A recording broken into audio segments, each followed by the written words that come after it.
Most people in our society think that abuse only looks like yelling, hitting, or some big explosive event. But the truth is, the most damaging abuse sometimes isn't loud at all. It's quiet, it's subtle, it's really hard to catch. And it's what we call death by 1,000 cuts. It's the invisible chains that you can't see, but you can feel every single day. It's the slow erosion of your confidence. It's the paper cuts that you don't notice until you're bleeding out. It's the slow drip of water that eventually wears away stone. It's the cage that's built one bar at a time until you suddenly realize you're trapped. And that's the terrifying part, because when you look at just one cut, it doesn't seem that bad. It's easy to explain it away. But when you zoom out and see the pattern, you realize what's really happening. And that's what makes it so dangerous. And that's what I'm going to dive into today. My name is Callie Sorensen, and I have a master's in the psychology of coercive control.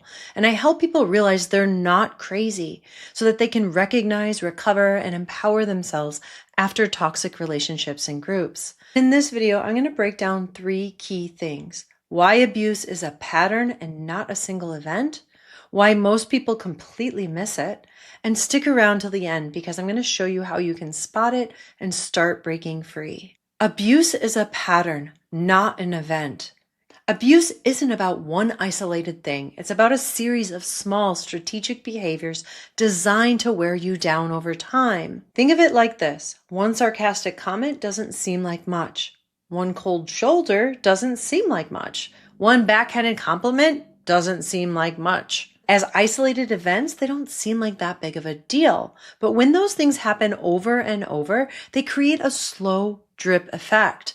Over time, slowly they drain your energy and chip away at your sense of reality and your sense of self. Covert abusers know this, and that's why they don't always go for the big blow-ups, because big explosions get noticed. Big events get called out. But a series of tiny, small cuts that are barely noticeable, those fly under the radar. They let the abuser keep their mask on while you're left feeling confused, guilty, or like you're overreacting. And that's why so many clients that come to me tell me when I take one thing or I tell you one thing that happened out of context, it doesn't look that bad.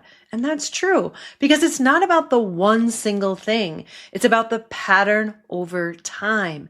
Think of a leaky faucet. 1 drop of water isn't a problem. Even 10 drops doesn't seem like a big deal at all. But over time, that steady drip causes mold, it can rot the wood, and eventually destroys the structure of your home. Each drip on its own looks harmless, but the damage is in the accumulation.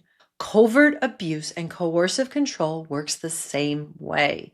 It erodes you from the inside out. And I want you to hear this. You are not overreacting. You're not too sensitive. You're responding to a very real pattern of cuts over time. And that's what makes it abuse. So why do we miss it? Our society has trained us only to recognize abuse when it's obvious. Bruises, screaming matches, affairs, big betrayals. Those are the things that we've been taught to look out for. But coercive control doesn't work that way. The slow drip doesn't leave visible scars. It leaves invisible chains. And here's the truth. We live in a world with almost no education about this. At the time I'm filming this video, there is literally only one academic degree in the world that focuses on coercive control. Most people I talk to, even smart, educated, caring people, even psychologists with PhDs, have no idea what it even is. We've been conditioned to think that it's black and white. If there's no bruise, it's not abuse. If there's no screaming, it's not serious. We're not trained to notice subtleties. We're not taught to critically think about context or to look at the pattern instead of the single event. And this has devastating consequences. I've worked with people who are terrified to leave their covertly abusive spouse, not because they don't see the abuse, but because they know that their church, their community, even their own family and friends won't believe them. Why? Because everyone around them only recognizes the extreme stuff, the big explosions, the things you can photograph or point to in court. And the saddest part is our systems are just as blind. The legal system is only barely starting to catch up. The UK was the first country to pass a Coercive Control Act, and that was only a few years ago. Since then, Ireland, France, and a few US states and other countries have followed, but it's still incredibly, incredibly behind. And the police are not trained in this. Lawyers are not trained. Most judges have no idea what this even is. So victims get dismissed, misdiagnosed, or even punished instead of protected. And when all of society, the systems, the church, our family and friends, and even people with PhDs or white coats say this is an abuse, what do? We duck our heads. We doubt ourselves. We turn inward and think, maybe I am the problem. Maybe I'm overreacting. Maybe I'm overthinking things. Maybe I'm just too sensitive.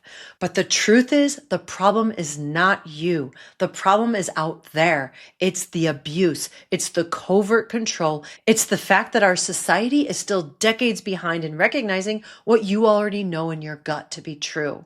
The real power comes when you stop doubting yourself and you start trusting your inner knowing.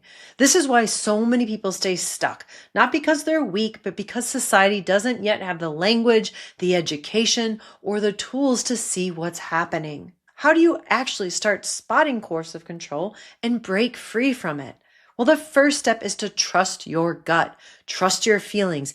Even if you can't quite name it yet, that deep down sense that something is off is there for a reason. You don't need to have the perfect words or the proof to validate your experience. And the next step is to stop looking at singular events. That's where people get trapped. One sarcastic comment, one silent treatment, one broken promise. None of those look that bad on their own, but when you step back and you look at the pattern over time, that's when the truth reveals itself. And this is why with my clients, we actually make a list. We write down the behaviors, the actions, we write down the incidents, and then we zoom out and look at it together from that zoomed out view. That list becomes an anchor then, because when you see it all in one place, it's impossible to deny the pattern. And don't try to do this in isolation. Share your list with a trusted ally or with a professional who understands covert abuse or coercive control. Because when you're in the middle of it, it is so hard to clearly see because you've been trained to ignore it, to minimize it, to blame yourself. You have been conditioned to stay confused.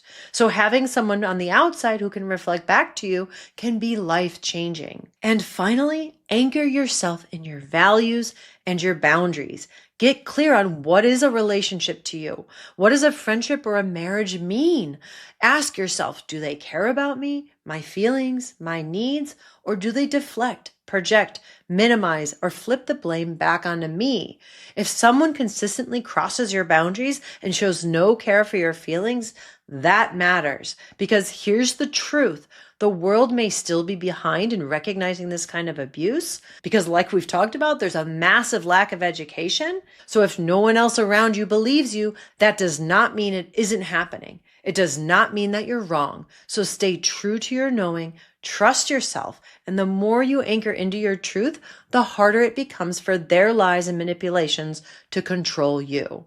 And this is exactly why I created my course, Become Ungroomable, to fill the gap that our society and our systems have left wide open. So inside, I'm going to teach you how to trust your feelings, speak up for them, set strong, bulletproof boundaries, and see clearly whether somebody is manipulating you or if they're truly caring for you. The goal is that you will never fall into a toxic dynamic again. Abuse does not always show up as a bomb going off in your life. Sometimes it is that slow drip, 1,000 tiny little cuts, invisible chains that keep you trapped. But once you learn to zoom out and see the pattern, you can break free. So if this resonates with you, please hear me. You are not crazy and you're not alone. The exhaustion you feel is not your weakness. It's the impact of slowly being worn down. The very fact that you're watching this shows you're already taking your power back and waking up. So start noticing those slow cuts, document them, name the pattern. That's the first step towards reclaiming your strength. And if you want more support, I've got some resources for you. You can download my free red flag decoder checklist below. It's going to help you spot the early warning signs of manipulation. Or if you're ready for more personal guidance and support, you can book a free consultation with me using the link in the description below. And of course, as always, make sure you hit like and subscribe so you don't miss future videos. Leave a comment if you have any questions or ideas for a topic you'd like me to cover next. Thank you so much for watching, and I look forward to seeing you in the next video.